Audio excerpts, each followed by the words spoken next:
Rakan-rakan, di sini saya ada beberapa tips untuk mendapatkan pokok cili kampung yang besar dan berbuah lebat.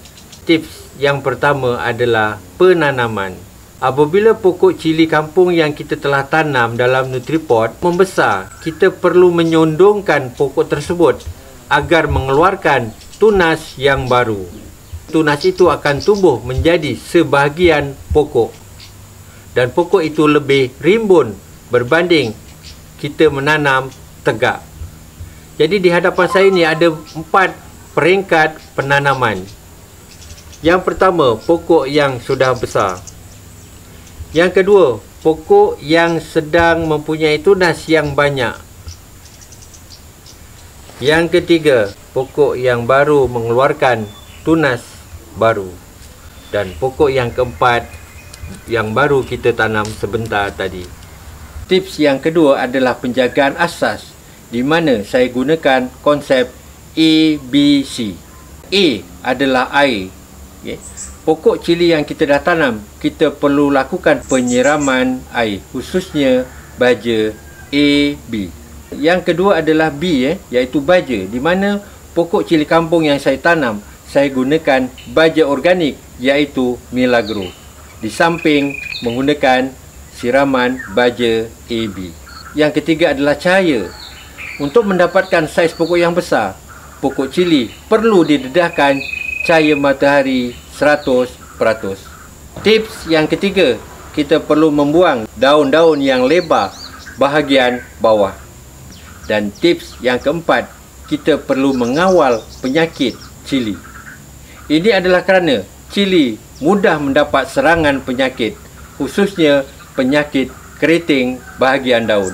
Penyakit lain yang menyerang cili adalah penyakit antraknos yang disebabkan oleh kulat. Penyakit antraknos menyerang pada bahagian buah dan buah akan mengalami kekeringan atau warna hitam. Dan penyakit antraknos ini boleh menyerang keseluruhan buah yang ada dalam pokok tersebut. Jadi, untuk mengelakkan daripada berlaku demikian, kita perlu mengutip, memetik dan membuang buah cili yang rosak sebelum merebak ke bahagian-bahagian buah yang lain. Buah tersebut perlu dibuang atau dibakar di tempat lain. Jangan dibuang di sekitar kawasan pokok. Dan tips yang terakhir adalah apabila kita memetik buah cili, kita perlu memetik menggunakan tangan. Jangan menggunakan gunting. Apabila kita mengutip cili dengan gunting, bahagian tangkai tertinggal menyebabkan tunas baru tidak akan tumbuh. Jadi itu antara beberapa tips yang kita dapat kongsi untuk menanam pokok cili supaya mendapat pokok yang rimbun dan hasil yang lebat. Apabila memetik buah cili, pastikan petik dengan tangkainya sekali.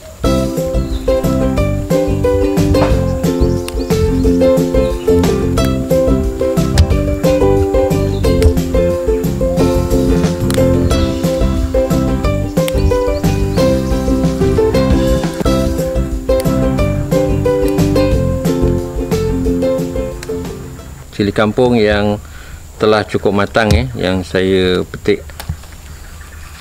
Okey, dan buah yang merah ni kita boleh keringkan, kita boleh jadikan untuk biji benih untuk pembiakan yang seterusnya.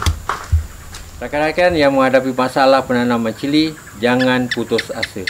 Teruskan usaha untuk menanam tanaman di sekeliling rumah.